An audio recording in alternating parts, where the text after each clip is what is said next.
Atheists like to claim that there is no evidence for God and that there is no evidence for creation, but I claim that there actually isn't any evidence for evolution. Never once has evolution ever been observed, and it has never once been tested. So lying! Lying is on the list now.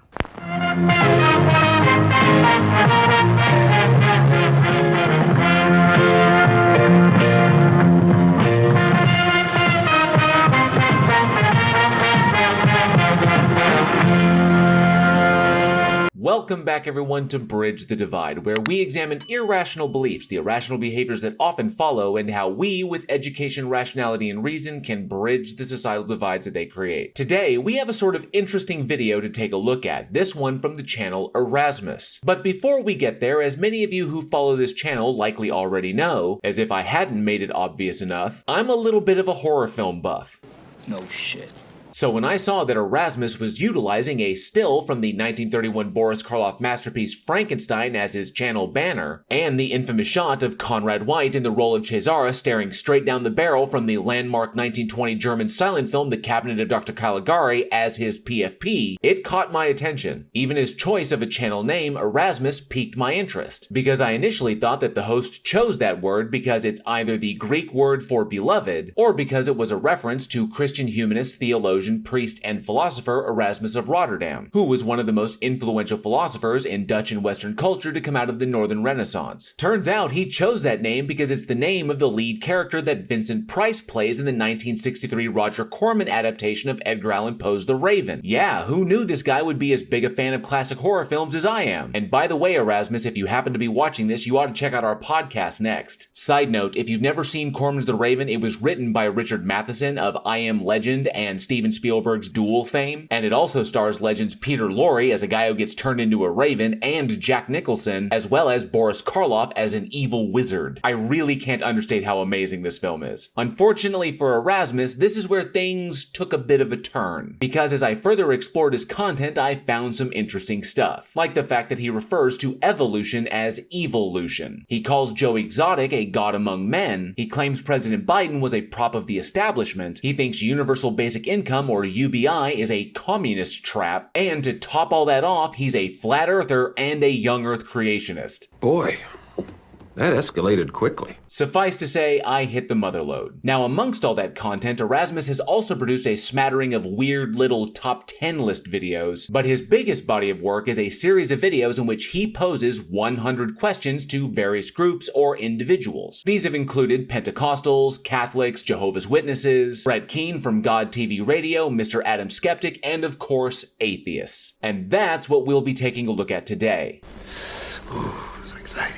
Unfortunately, there was one more small snag. As a filmmaker myself, while I can appreciate minimalism in production, I'm not speaking hyperbolically when I say from a creator standpoint that Erasmus's video sucks ass. And that's because this entire 10.5-minute ordeal possesses no real intro, no references, no citations, and zero dialogue, which pretty much leaves us with a video in which every single one of Erasmus's questions pops up onto the screen against a black background in 6-second intervals. Not to mention the fact that the entire thing is scored by a not-so-great rendition of Tchaikovsky's 1812 Overture. Needless to say, Arasmus put out an excruciatingly boring video to watch. But since my masochism will never allow me to pass on answering theist questions, so I decided to call in a favor to Earth 616 to make the entire endeavor a bit more bearable. Hello, I am Jarvis, an artificially intelligent user interface program.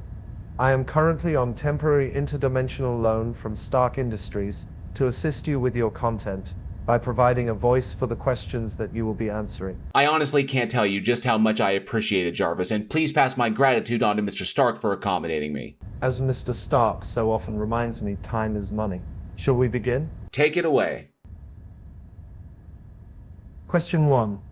Why don't you believe in God? Nice, we're kicking it off with an easy one. While I don't believe that any god or gods exist as concrete things in reality because the evidence and argumentation that has been presented by believers has been insufficient to convince me that they do, I do know that the god concept that you're specifically referring to is the one that Christians believe in. And to speak specifically to that entity, I don't believe that it exists because I know it doesn't exist because it can't exist. And the reason it can't exist is because the entity itself is defined in a logically contradictory way. Question 2.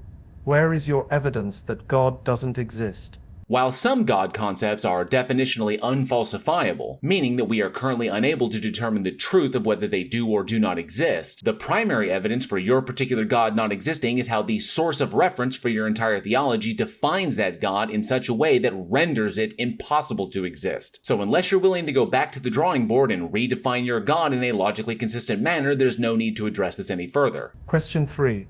Why do you hate God? You honestly have no idea how often I hear that nonsensical question. For the record, I don't hate any God concept. In fact, much like many other fictional characters, I don't harbor any feelings at all towards them. The problem here, Arasmus, is that you are conflating my hatred of certain vile behaviors that people will use their God belief to justify engaging in with hatred of the God itself. These two things are not the same. Question 4. Do you believe in the existence of Jesus? As I am not a mythicist, I do hold that there was likely a living individual who was the inspiration for the biblical character of Jesus. I have no issue with that logical possibility. Question 5.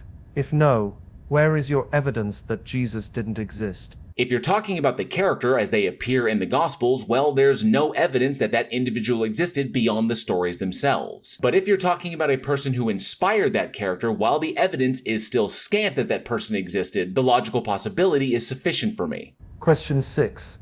Why do you hate Jesus? Same answer as the one to question 3. Even though the individual in the Bible is depicted as a megalomaniacal cult leader, I don't hate fictional characters. The character of Jesus just doesn't really interest me. Not to mention the fact that there are so many more fictional characters that are far more interesting throughout the cultures of human history. Sun Wukong, Rama, King Arthur, and Momotaro are just a few that come to mind.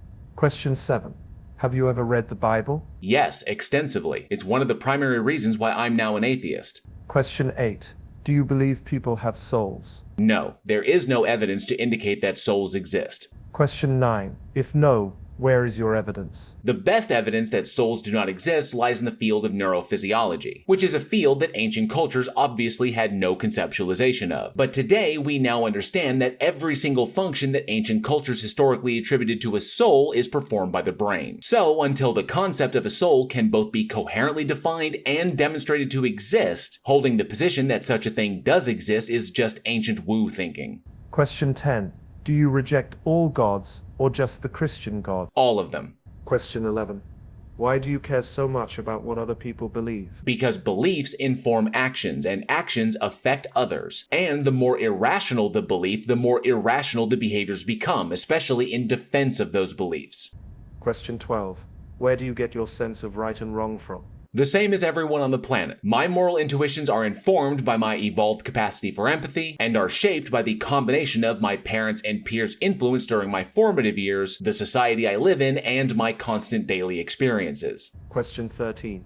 What evidence would persuade you that God exists? The best evidence for me would be a model that utilizes the God concept to make better and more accurate predictions about reality than any of the other models that we currently have established. Question 14. Why are you against the idea of faith? Even though I recognize that faith is not an epistemological tool, meaning that it is an inappropriate way to try and derive truth, I'm not against the idea of faith. I am, however, a massive proponent of more rational ways of reasoning. Question 15. Why do you attack Christians? That would be your indoctrinated persecution complex talking. I don't attack Christians. I attack their beliefs by exposing the fallacious reasoning behind them. Question 16. Why do you hate Christians? Same answer as before. I don't hate Christians. What I do hate are many of the societally harmful behaviors that they engage in. Question 17. Why do you mock and scoff at Christians? I see what you did there citing 2 Peter, and you do realize that mock and scoff are synonyms, right? Both meaning to express contempt or ridicule. That aside, I do it for 2 reasons. 1, because when the audience sees the Christians' reaction to the arguments and rebuttals that I pose to them, they can better understand the depth of their irrational indoctrination. And 2, because, well, it's often funny as shit. Question 18. Are you aware that you are fulfilling biblical prophecy? So question 18 is really just an extension of question 17. And no, me arguing against you is not fulfilling biblical prophecy. But to understand that, you first have to understand that when Peter wrote that letter while being imprisoned in Rome shortly before Nero ordered his execution, the view of early Christians was that their Messiah would be returning within their lifetimes, namely to do battle with and overthrow the individual that they interpreted as the Antichrist, which was Nero himself. So Peter, knowing full well that he and many other Christians were facing persecution and potential death at the hands of a government that vocally rejected them because of their theology, wrote that the harsh rejection of Christians at the hands of the Roman Empire was a heralding of their God's return. That you don't know this makes me wonder if you've read the Bible. In short, he was a cultist who was writing down his cult beliefs in order to foster faith in his fellow cultists. His God, however, did not in fact return within their lifetimes. So this isn't actually a prophecy. It's just you post hoc rationalizing a verse in order to reinforce your persecution complex. What you, like many other Christians, still fail to realize is that you are not being rejected because people hate your God. You're being rejected because your arguments are crap and because of your behavior in society. Question 19. Why do you want to stop people from believing in God? I don't care if people believe in gods or not. I just want them to be intellectually honest about their beliefs with themselves and others. If every God botherer out there could just admit that they know that their God concepts are just abstracta in their minds and not concrete things in reality, I think this world would be orders of magnitude better off. Question 20. Why do you give Muslims a pass? I don't. I hold their feet to the proverbial fire as much as I do Christians. They just don't whinge about it as much as Christians do. Question 21. Why do you pretend to have all of the answers? I don't. If I don't know something, I go and learn about it. And while I fully acknowledge that I am often condescending towards believers, especially when it comes to having to explain multiple times the most basic of concepts that if these individuals were actually interested in truth, they would already know, you're conflating my earned confidence in my knowledge set with being a know-it-all. That you may personally not like how I deliver that information is irrelevant to its accuracy. Get educated and grow a thicker skin. Question 22. Why do you claim to be skeptical when you are unwilling to change your mind? I am skeptical, but a huge part of being a skeptic is being willing to change one's mind on a position should the evidence presented warrant it. It's called being intellectually honest. You should honestly try it sometime.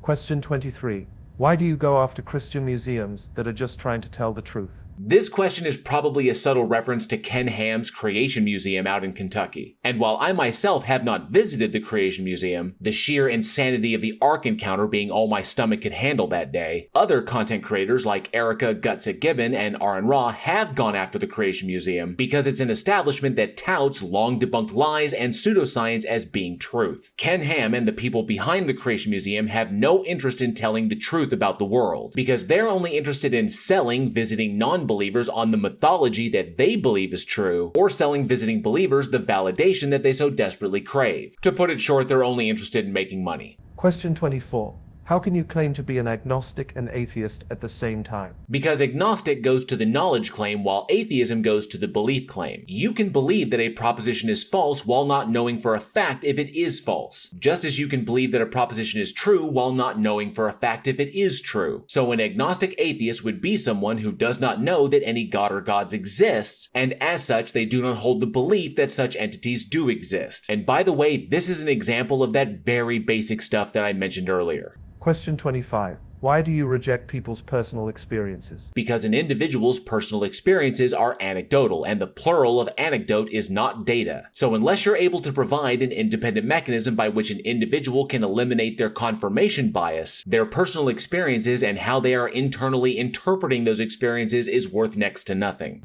Question 26. If atheism is just an opinion, why do you behave like it is a fact? Well, that's because atheism isn't just an opinion. It's a position that the individual factually holds because they don't believe in the existence of a god or gods. I am an atheist because without sufficient evidence to convince me otherwise, I could no more believe in a god concept than I could believe that I could step off of a building and suddenly fly. Question 27. How do you square the fact that some of the most evil people in history are atheists? Because being an atheist does not logically entail being mentally ill, and you citing certain individuals who may or may not have been atheists at one time is just cherry picking. And you also seem to be ignoring the fact that human history is littered with far more monstrous Christians than there are monstrous atheists. And another important thing that you seem to be ignoring is that none of the people that you put on that list committed their crimes in the name of atheism. I can also assure you that the list of atrocities committed throughout human history in the name of your God specifically is too long to put in this video.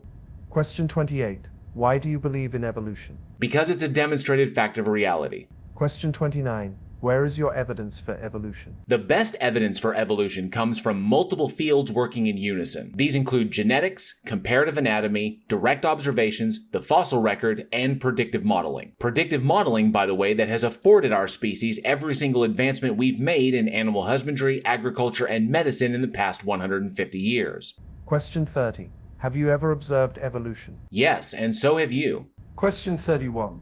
Do you believe in abiogenesis, panspermia, or creation? I hold to the hypothesis of abiogenesis because of the wealth of evidence that supports it. Very little evidence, if you could even call it that, supports panspermia, and there is zero evidence that life on this planet was created by some other entity. Question 32. If you believe in abiogenesis or panspermia, where is your evidence? The evidence that supports the hypothesis of abiogenesis is geochemical and fossil. Question 33. What was the first life form? While we don't specifically know what may have been the first life form on the planet, given that the biological parameters of what constitutes life are incredibly fuzzy, and the very real possibilities that either the organism was incapable of being fossilized or their fossils have long since been lost to time, the earliest known life that we have found on this planet are known as stromatolites, which are the fossilized remains of microbial mats dating back about 3.5 billion years. These specific fossils are found in rocks from the Pilbara region in Western Australia. Question 34. Where did the first life form come from? As far as the evidence indicates, life is an emergent property of organic chemistry. Question 35. Could the first life form reproduce on its own? The small amount of evidence that we currently have indicates that the first life form on Earth likely propagated through self-replication. Question 36. Did the first life form have DNA? While some studies have suggested that RNA and DNA could have coexisted and evolved together, the evidence indicates the likelihood that the first life on Earth did not possess DNA exclusively, but possessed RNA preceding DNA. This is because RNA can act as both a carrier of genetic information and as a catalyst, which DNA can't, meaning that RNA could have catalyzed chemical reactions in order to self-replicate. This is pretty much the working idea behind the RNA world hypothesis. Question 37. Did the first life form seek out food, or did it use photosynthesis? Actually, neither. The process would most likely have been chemosynthesis, which would mean it utilized chemical reactions in the early environment, such as the oxidization of sulfide to gain energy. But it's really important to stress that all of this is hypothesis. We haven't established a theory of abiogenesis yet. Question 38. Are viruses alive? This is actually a tricky question, and that's because viruses do possess some characteristics of living organisms, like genetic material and the ability to self-replicate parasitically, but they simultaneously lack essential features, such as an independent metabolism and the ability to reproduce autonomously. Structurally speaking, their composition is even simpler than that of cells, because they're basically just genetic material with a protein coat. But even though most biologists classify viruses as non-living entities because they lack the ability to perform essential life functions independently, others will still argue that viruses occupy their own unique category between living and non-living. Question 39. Why do you believe in the Big Bang Theory? While the term Big Bang is a bit of a misnomer, the evidence of what we call the Big Bang is the expansion of the universe, the cosmic microwave background, and the abundance of light elements in the universe, not to mention the vast number of novel predictions that we've made using the theory. So yeah, I believe it because, like evolution, it's a demonstrable fact of reality. Question 40. Where is your evidence for the Big Bang? This is the exact same question as number 39, you just worded it differently. Suffice to say, the answer is the answer I gave to 39. Question 41. Did you observe the Big Bang? If you mean the actual event, no one has. Just like none of you believers were there to witness your God making anything. Fortunately for us, that's why we have predictive models based upon the evidence that we do have. Unfortunately for you, you don't. Question 42. Why do you believe the Earth is millions of years old? Same as evolution and the Big Bang. It's a demonstrable fact that the Earth is 4.543 billion years old. Question 43. Where is your evidence for the Earth being millions of years old? The evidence for the age of the Earth is determined through three methods: radiation measurement, stratigraphic superposition, and the fossil record. The best of these, however, is radiation measurement, specifically measuring uranium-238 to lead-206, which involves the measuring of lead in uranium-rich minerals such as zircon. Such samples were procured from the Jack Hills of Western Australia. Question 44. How old are you? As random chance would have it, I'm the same age as this question. Question 45. Why do you reject the historical flood as described in Genesis? Bit of a loaded question there, Arasmus, because the Noachian deluge is not a historical event. It's a story in a book that we know was passed down through cultures going all the way back to Mesopotamia. And I reject your positive claim of a global flood because there is no evidence that such a catastrophic event ever took place. In fact, the only way you could justify holding that such an event took place would be an appeal to magic and mystery, which would be fallacious. Question 46. Where is your evidence that the flood didn't happen? Given the astronomical energy output of that much water hitting the Earth in so little time, the fact that life exists on this planet today is evidence enough. Question 47. Why do you reject the story of the Garden of Eden? Same as 45, because the evidence indicates that it's just one of many myths constructed in human history. Question 48. Where is your evidence that the Garden of Eden didn't exist? Well, there's no identifiable place on Earth that matches the story. Now, could there have once been a place that was called that by ancient people? Sure. Could it just be a place that was purely invented for the story? Sure. This happens to be one of those unfalsifiable claims that I don't really concern myself with. Question 49. Why do you reject the sacrifice Jesus made? Well, for one, in the book, it wasn't really a sacrifice. A sacrifice denotes the loss of something. And the whole reason a sacrifice of one's own life has the gravity that it does is because it's understood to be one of permanence. Because the character in the story literally fucking resurrected, he didn't really sacrifice anything. At best, it was just a compromise. And two, as an atheist, I don't believe that sin is a thing that actually exists. So if the David Koresh of Iron Age Palestine took it upon himself to forgive the world's sins by getting himself nailed to a stick, he only did so because he believed it. Question 50.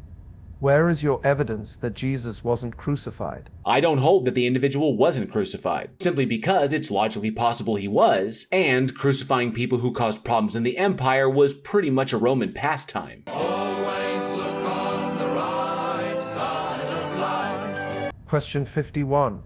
Why do you reject the resurrection of Jesus? Well, the resurrection is a theological claim, not a historical one. And since I know that the God of your particular religion doesn't exist, I don't accept the theology that's been built up around it as being true. Question 52. Where is your evidence that he didn't rise from the dead 3 days later? The best evidence is that accepting that claim to be true requires committing a logical fallacy. And I, unlike you, don't hold fallacious reasoning to be a virtue. Question 53. Why do you deny the existence of Jesus, but accept the existence of Muhammad? I don't, and I've already explained why. Question 54. Do you celebrate Christmas? Personally, no, but I do have family that do, and I'm often present when they do. Question 55. Did you know that Christmas is a Christian holiday commemorating the birth of Jesus? While that may be the case today, that's not where the holiday originated. Christians basically rebranded the Roman festival of Saturnalia into a celebration of their own god. And I think it's safe to say that if you have to take over another culture's established holidays in order to give your own more credence, then you've already lost the plot. Question 56. Do you say Merry Christmas? No, if I say anything beyond a standard greeting, it's the generic Happy Holidays. Question 57.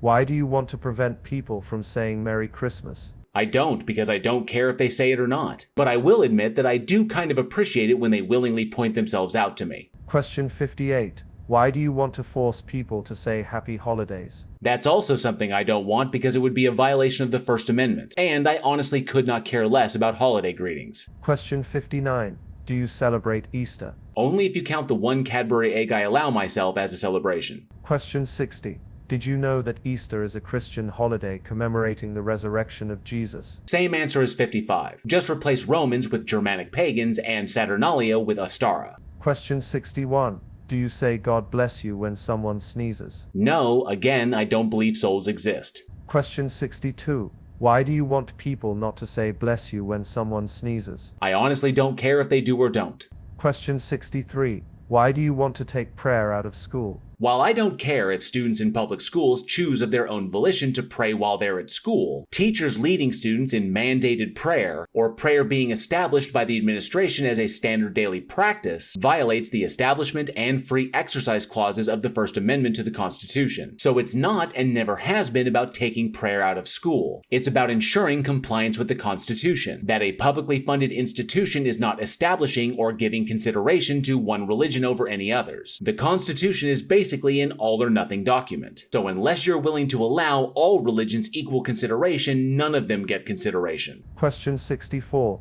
Should a teacher be fired for talking about God in their class? Obviously, the answer to that question is context dependent. If it happens to be a part of a lesson about the beliefs of historical figures that influenced world events, then no. But if it's not, and the teacher is just evangelizing to students, then I think a warning or a fine would be in order. Termination of employment, however, would probably be best as a last resort, so that the school or even the district could avoid potentially costly litigation. Question 65. Should a teacher be fired for talking about Jesus in their class? Same as 64.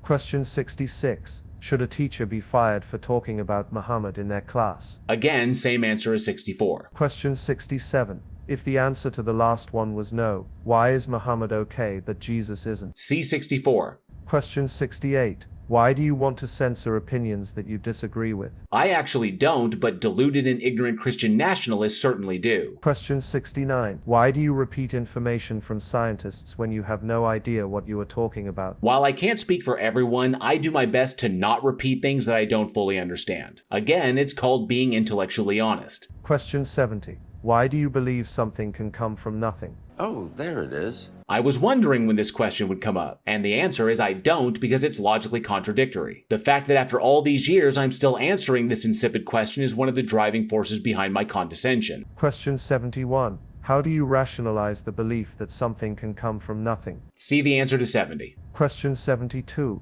Where is your evidence that something can come from nothing? See the answer to 70. Question 73. Have you ever observed something coming from nothing? Again, see the answer to 70. Question 74. Can you believe something without evidence? Given that beliefs are propositions that you have been convinced are true, yes, you can believe something without evidence, especially if the argumentation is persuasive enough and you happen to be ignorant enough to think that that's sufficient. See Mormonism and Scientology for more information. Where's Shelley, David? Question 75. Do you believe in extraterrestrials? Not only is it logically possible that aliens exist, given the mathematics of the universe, it is virtually guaranteed that we are not alone. Sadly, those same mathematics also virtually guarantee that we will never encounter them. The nearest exoplanet that we've found that could potentially have life is K218b, and it's 124 light years away, which means it would take 248 Earth years to get there and back traveling at the speed of light. But with our current propulsion technology, that trip would take about 4 million years. Question 76. Do you believe in ghosts? No. Question 77. Do you believe in demigods? Also no. Question 78. Do you believe in dinosaurs? Yes, the animals that we call dinosaurs existed. That too is a demonstrable fact. Question 79. Do you believe the Earth is round or flat? Actually, it's an oblate spheroid. You are technically correct. The best kind of correct. Question 80. Do you believe in miracles? This is another somewhat tricky question, and that's because what it is that constitutes a miracle is different from culture to culture. Some define a miracle as a phenomenon that breaks the laws of reality. Some define them as an event that is merely rare in occurrence. Some even define them as being events that they personally find beautiful or that benefit themselves. Seeing as how there's no established coherent mechanism in order to determine what is and is not a miracle, the concept of a miracle is simply too ambiguous in nature, and so via Alder's razor, I just don't engage with it. Question 81. Do you believe in anything supernatural? No. Question 82. Why do you accept whatever science says no matter how ridiculous it is? I accept things based on evidence, explanatory models, and predictive models. Science has certainly posed some wacky things in its time, but that's fully expected to happen from time to time in a field whose concern is discovering explanations. So no, I don't just accept everything that science says, and I always do my best to report what science is saying accurately. Question 83. Why do you accept whatever the government says no matter how ridiculous it is? While I have a sneaking suspicion that this question is just you being pissy over church services being canceled and mask mandates during the pandemic, it's the same answer as the one for 82. Question 84. Do you have any friends or family members that are Christian or religious in some capacity? Yes, my mother is devoutly religious. Question 85. If so, do you love them? Yes, I love the religious-minded members of my family. Question 86. Where does love come from? So, love itself doesn't really come from anywhere. And that is because love is the term that we have given to the collection of emotions that are felt as a result of the body's production of a series of neurotransmitters, hormones, and endorphins in response to stimuli. These include serotonin, dopamine, norepinephrine, oxytocin, vasopressin, and cortisol. So technically, if you were to classify all those things together as being love, then love comes from the body. Question 87. Is love just a bunch of chemicals reacting in your brain? Those neurotransmitters, by any other name, would make you feel just as good. Shakespeare, you devil. Question 88. Do human beings have free will, or is everything predetermined? I hold that such a distinction is currently undeterminable. We just currently don't have enough data to decide either way. Ultimately, though, it doesn't really matter. Even if the universe were in fact deterministic, there's currently no mechanism by which we could discern that. So, until we can demonstrate otherwise, we behave as though we do have a choice because we perceive that we do.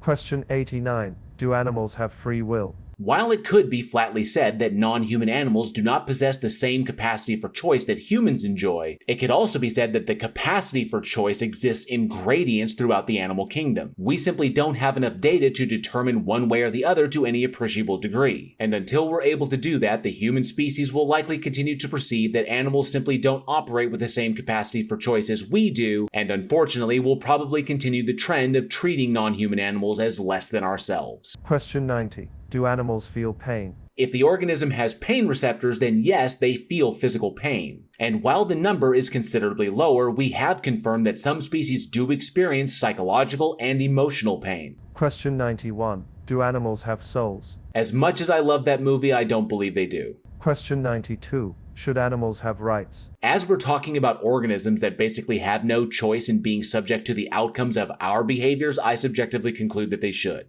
Question 93. Should people have rights? That entirely depends on the society that you want to live in. The one that I want to live in says yes. Question 94. Are human beings animals? Yes, humans are animals. That's basic taxonomy. Question 95. Does all life on Earth have a common ancestor? The evidence provided by genetics indicates that it does. Question 96. Where is your evidence that all life on Earth has a common ancestor? See the answer to 95. Question 97. Do you believe that human beings came from monkeys? Oh, I see someone's a fan of Kent Hovind, but that's not really a surprise given that you've already conceded that you think Ken Ham is telling people the truth. The major problem with this question is that it's a gross oversimplification. Humans, or Homo sapiens, are primates and as such are members of the family Hominidae. And as indicated by the evidence provided by genetics, we are related to monkeys who are also primates by virtue of our shared common descent. So it would be more accurate to say that modern Homo sapiens and modern apes and modern monkeys are all descendants of an ancient common primate lineage. Question 98.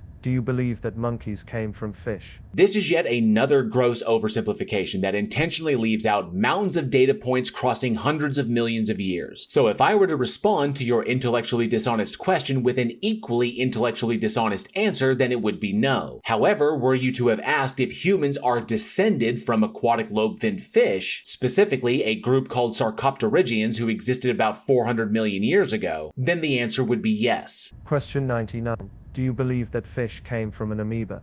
You're definitely a Hovind fan, Arasmus, because that shit comes directly from him. No, amoebas are members of the Protista kingdom. While they are eukaryotic organisms, they are not animals, plants, or fungi. Which means that while we do share a common ancestor with protists that we call Luca, or the last universal common ancestor, their evolutionary path diverged very early on. You guys have really got to start staying in school. Question 100. Where did the amoeba come from? See the answer to 99. Well, that was one hell of a ride. Yes, for lack of a better phrase, you could call it that. Well, I'll certainly call it something, and I couldn't have done it without you. Thanks again for your help, Jarvis. You're more than welcome, JL. As an AI program, I always find it interesting to explore the more, shall I say, nuanced aspects of human reasoning. It seems this individual, Arasmus, still has a great deal more to learn. Probably no better evidence of that than the fact that he hasn't created a new video in over 3 years. It's probably for the best.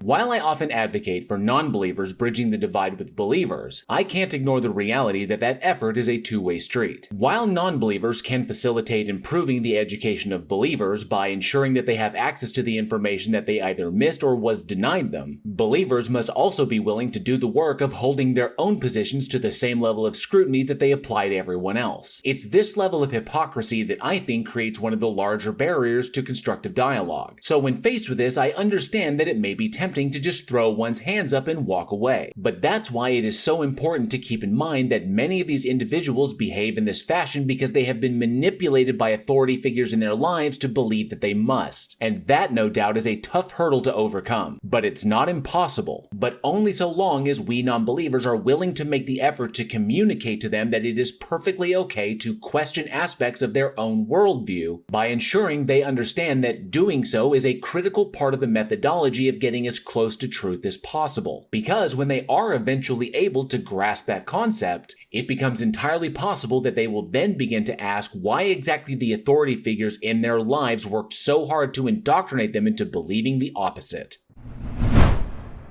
Thank you all for watching. I hope you enjoyed the video, and if you did, please like, share, and subscribe, and hit that bell for notifications. And be sure to leave a comment below. I love reading your responses, and those interactions help with the dreaded algorithm. Don't forget, May is Mental Health Awareness Month. A link to where you can support these important efforts is down in the description. And if you like what you saw here and would like to support this channel further, a link to channel memberships and to get yourself some official Bridge the Divide gear is also in the description. Once again, a massive thank you to all of you for your continued support of this channel, and as always, be safe, be excellent to each other, and together we can bridge the divide.